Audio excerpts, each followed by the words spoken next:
Assalamualaikum warahmatullahi wabarakatuh. Kami dari kelompok 5 akan mempresentasikan hasil tugas kelompok kami yang kami beri judul Badan Layanan Umum. Sebelumnya, izinkan saya memperkenalkan anggota dari kelompok 5. Ada saya, Dea Ananda Ramadhanita, mahasiswa aktif semester 7, jurusan Administrasi Publik, dan sebelah saya ada Aulia Redi Rahayu, mahasiswa aktif semester 7 Administrasi Publik. Kami akan menjelaskan bagaimana Badan Layanan Umum itu sendiri, dan untuk pertama kita akan dikenalkan kembali apa itu Badan Layanan Umum, dan itu akan dijelaskan oleh saudari Dea Ananda. Nah, pengertian dari Badan Layanan Umum itu apa sih?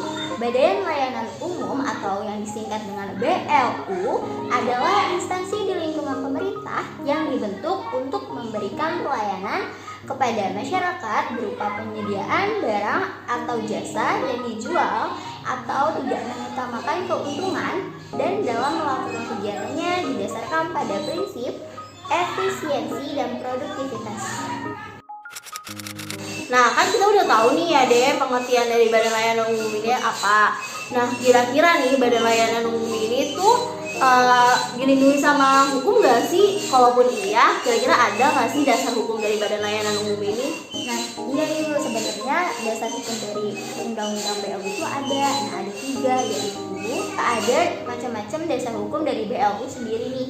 Ada dari Undang-Undang Nomor 15 Tahun 2004 tentang pemeriksaan, pengelolaan, dan tanggung jawab keuangan negara. Yang kedua ada Undang-Undang Nomor 17 Tahun 2003 tentang keuangan negara. Yang ketiga ada Undang-Undang Nomor 1 Tahun 2004 tentang pembendaraan negara. Untuk karakteristik dari BLU sendiri ada antara lain berkedudukan sebagai lembaga pemerintah yang menghasilkan barang, jasa yang seluruhnya sebagian dijual kepada publik. Dan yang kedua ada di mana rencana kerja atau anggaran dipertanggungjawabkan atau dikonsolidasikan pada instansi induk, pendapatan dan sumbangan yang digunakan langsung ke pegawai dapat terdiri dari PN atau dana PN serta bukan sebagai subjek pajak. Persyaratan BLU menyangkut persyaratan substantif dan persyaratan teknis. Kan kita udah tahu nih dasar hukumnya, pengertiannya. Terus pasti kan Badan Layanan Umum ini ada tujuannya dong, secara dibentuk mereka kayak gitu. Nah, kira-kira tujuan dari Badan Layanan Umum itu sendiri tuh apa sih? Nah, setelah kita tadi bahas karakteristik, lalu apa sih tujuan dari BLU? Tujuan BLU sendiri itu ada 3 nih teman-teman.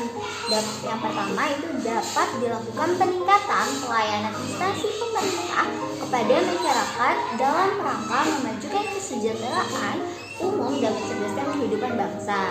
Yang kedua, instansi pemerintah dapat memperoleh fleksibilitas dalam pengelolaan keuangan berdasarkan prinsip ekonomi dan produktivitas dengan menerapkan praktik bisnis yang sehat.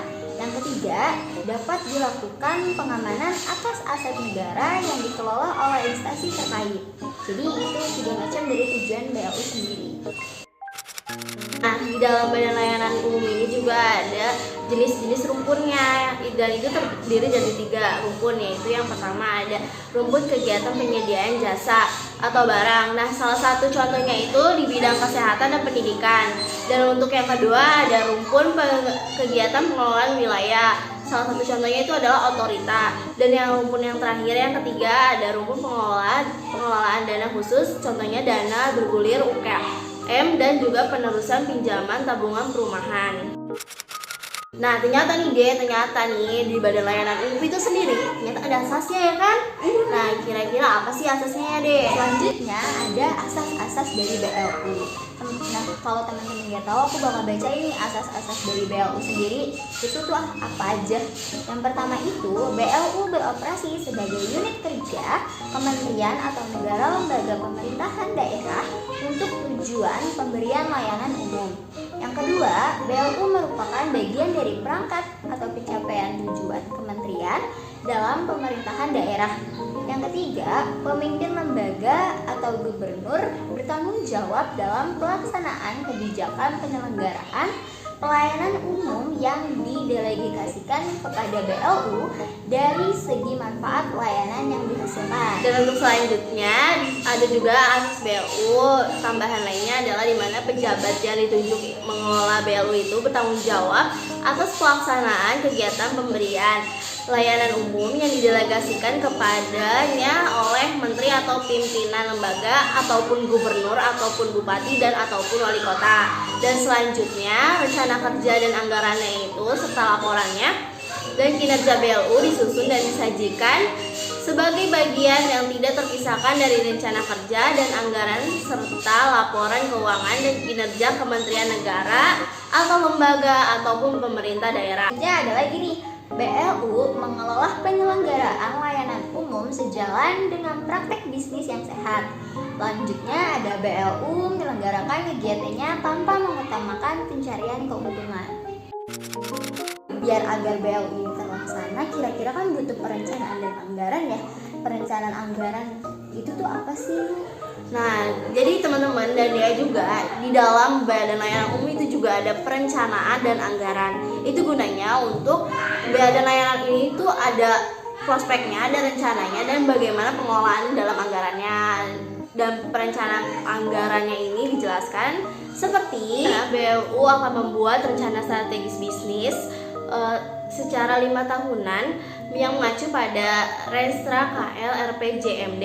Lalu BLU juga menyusun RBA tahun berbasis kinerja, di mana RBA itu mengacu pada RSB yang sebelumnya. Dan juga ada RBA BLU itu juga disusun berdasarkan pada kebutuhan dan kemampuan pendapatan yang diperkirakan akan diterima dari masyarakat badan layanan lain dan juga APBN atau APBD. Yang di BLU itu kan pasti ada tata kelolanya ya. Tata kelolanya itu kayak gimana sih? Aku tuh nggak tahu. Bisa nggak jelasin ke aku kayak apa tata kelolanya?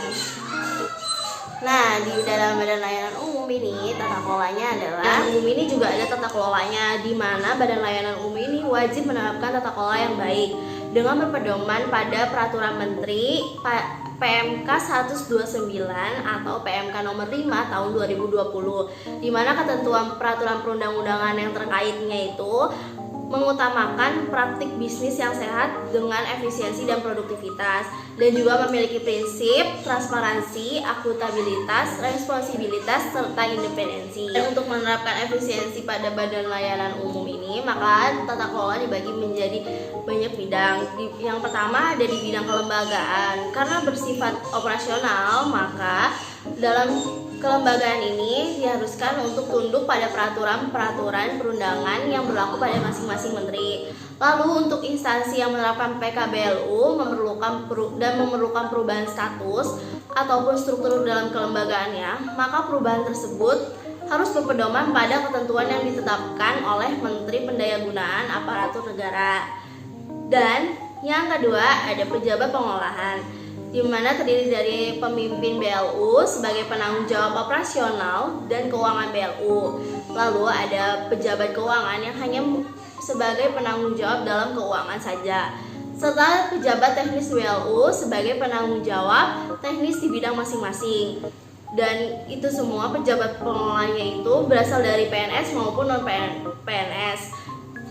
Dan nomenklatur pejabat pengelola BLU ini disesuaikan dengan nomenklatur yang berlaku di instansi BLU. Dan yang selanjutnya yang ketiga ada pembinaan dan pengawasan, di mana menteri atau pemimpin lembaga menunjuk unit eselon 1 sebagai pembina teknis. Sedangkan untuk pembinaan keuangan berdasarkan atas persetujuan Menteri Keuangan. Dan untuk menteri atau pemimpin lembaga menetapkan KPI Dewan sebagai tempat mempertimbangkan usulan Dewan masukan dari Menteri Keuangan. Dan juga Dewan Pengawas ini bertugas menyampaikan laporan periodik dan khusus. Dan masa jabatannya itu hanya 5 tahun, tapi bisa diangkat lagi kembali maksimal 1 kali jabatan berikutnya. Dan yang keempat, di dalam tata kelola ini ada remunerasi, di mana pejabat pengelola dapat diberi remunerasi dan juga ditetapkan berdasarkan peraturan Menteri Keuangan atas usul menteri. Kamu itu udah ngejelasin tentang perencanaan anggaran anggaran dari BLU sendiri ya, ada nggak sih struktural dari pelaksanaan anggaran itu sendiri? Dan di dalam BLU ini ada dokumen pelaksanaan anggaran di mana stepnya itu dari RSB, lalu RBA, dan yang terakhir dari RKA, KL, dan DIPA. Setelah RKA, KL-nya itu dan Undang-Undang APBN disahkan, pemimpin BLU menyesuaikan usulan rencana bisnis dan anggaran yang berubah menjadi RBA definitif.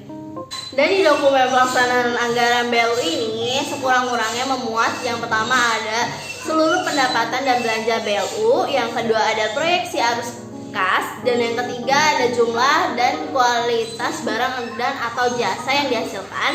Keempat ada rencana penarikan dana yang bersumber dari APBN, serta yang kelima ada besaran persentase ambang batas sebagaimana ditetapkan dalam RBA definitif. Nah, dalam hal DIPA BLU belum disahkan oleh Menteri Keuangan, BLU dapat melakukan pengeluaran paling tinggi sebesar angka dokumen pelaksanaan anggaran tahun lalu. DIPA BLU sendiri yang telah disahkan oleh Menteri Keuangan menjadi lampiran dari kontraktual atau performance agreement yang ditandatangani oleh Menteri atau pimpinan lembaga dengan pimpinan BLU yang bersangkutan dan sekaligus menjadi dasar penarikan dana itu sendiri. Bisa ditarik kesimpulan di mana BLU adalah instansi lingkungan pemerintah yang dibentuk untuk memberikan pelayanan kepada masyarakat berupa penyediaan barang atau jasa yang dijual tanpa mengutamakan mencari keuntungan, dan dalam melakukan kegiatannya ini didasarkan pada prinsip efisiensi dan produktivitas.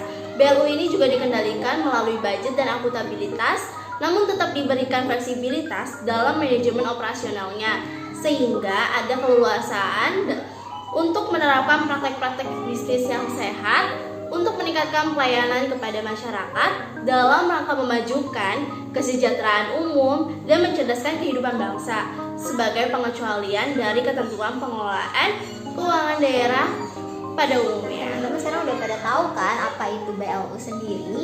Jadi cukup sekian presentasi dari kelompok 5. Mohon maaf atas kekurangannya. Wassalamualaikum warahmatullahi wabarakatuh.